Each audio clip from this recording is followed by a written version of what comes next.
آج عدالت میں ہم نے درخواست دی کہ ہمارے گھر ڈکیتی ہوئی، 7 لاکھ روپیہ لے گئے، حتیٰ کہ اتنے چھوٹے ہیں کہ فریج سے مٹھائی اور کھانے کا سامان بھی نکال کے لے، خدا کی قسم اتنے بھوکے ہیں۔ اور میرے سامنے انہوں نے 3 ٹیلی فون رکھے ہیں۔ میں نے پاکستان کے سب سے بڑے ادارے کے سربراہ کو ٹیکسٹ کیا ہے کہ انصاف زندہ رہنا چاہیے، انصاف مر جائے تو ملک مر جاتے ہیں۔ مجھ سے پاس ورڈ مانگ رہے تھے، میں نے پاس ورڈ بھی دے دیا۔ اس میں کیا تھا؟ چند تصویریں بتاں اور چند حسینوں کے خطوط۔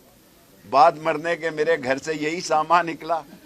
90% صحافی تھے، 95% آپ کے نمبر تھے، 10% جو ہے وہ اہم سرکاری اہلکاروں کے نمبر تھے۔ اور سب کر کے دیکھ لیں، میرے جو تعلقات تھے، نالائق اتنے ہیں کہ جو ٹرکی نے سامان سیلاب کا سندھ میں بھیجا تھا، آصف زرداری اور بلاول نے وہ بھجوا دیا ٹرکی میں واپس زلزلہ زدگان کے لیے۔ 88 وزیر ہیں، کہہ رہے ہیں ہم خرچہ کنٹرول کرنا چاہ رہے ہیں۔ یہ گاڑی تمہارے باپ کے پٹرول سے چلے گی؟ کوئی نیا ایندھن آپ نے نکالا ہے؟